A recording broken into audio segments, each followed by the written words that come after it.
Hi hello everyone. நான் சமீபத்தில் Rajini sir நடித்த ஜானிங்கிற படத்தை ரீவிசிட் பண்ணியிருந்தேன். இந்த படத்தை மகேந்திரன் அவர்கள் மிக சிறப்பாக டைரக்ட் பண்ணியிருப்பாருன்னு சொல்லலாம். அண்ட் இந்த ஃபிலிமில் ரஜினி அவர்கள் பார்த்தீங்கன்னா ஜானி அண்ட் வித்யாசாகர்னு டியூவல் ரோலில் நடிச்சிருப்பார். அவருக்கு கொடுத்த ஒர்க்கை அவர் பர்ஃபெக்டாக பண்ணியிருந்தார். அண்ட் படத்தில் நடித்த எல்லாருடைய பெர்ஃபார்மன்ஸுமே டாப் நாச்சாக இருந்தது.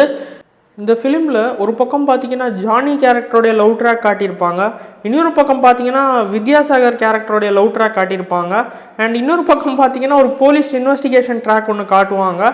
அண்ட் இதெல்லாமே இந்த படத்தில் ப்ராப்பராக அவங்க கனெக்ட் பண்ணியிருந்தாங்க. அண்ட் இந்த படத்தில் எனக்கு ரொம்ப பிடிச்ச சீக்வன்ஸ் எதுனா, ஜானி கேரக்டர் சொல்லுவார், என்கிட்ட 1 lakh இருக்குது, நான் இன்றைக்கி இதை டபுள் பண்ணி காட்டுறேன்னு சொல்லிட்டு ஒரு ஜுவல்லரி ஷாப்புக்கு போவார். அந்த சீக்வன்ஸ் எனக்கு ரொம்ப பிடிச்சிருந்தது. அண்ட் இந்த மூவியில் ஹியூமரும் ரொம்ப நல்லா ஒர்க் அவுட் ஆச்சு. அண்ட் இளையராஜா அவர்களோட மியூசிக் இந்த படத்துக்கு ஒரு பவர் கொடுத்தா மாதிரி நான் ஃபீல் பண்ணேன். எனக்கு மகேந்திரன் அவர்கள்ட்ட ரொம்ப பிடிச்ச விஷயம் என்னதுன்னா, அவருடைய ஃபிலிமில் அன்னெசரி ட்ராமா அண்ட் அன்னெசரி எக்ஸாஜரேஷனே இருக்காது. இந்த ஃபிலிம்லேயும் அப்படி தான். கிளாசிக் ஃபிலிம்ஸ் பார்க்குறவங்களுக்கும் இந்த படம் பிடிக்கும், அண்ட் அதே மாதிரி கமர்ஷியல் மூவி பார்க்குறவங்களுக்கும் இந்த படம் பிடிக்கும். அவ்வளோ சூப்பரான ஒரு ஃபிலிம் தான் ஜானி. ஸோ ஓவராலாக ஜானி படத்தை பற்றி சொல்லணும்னா ஒரு எக்ஸ்ட்ராடினரி ஃபிலிம்.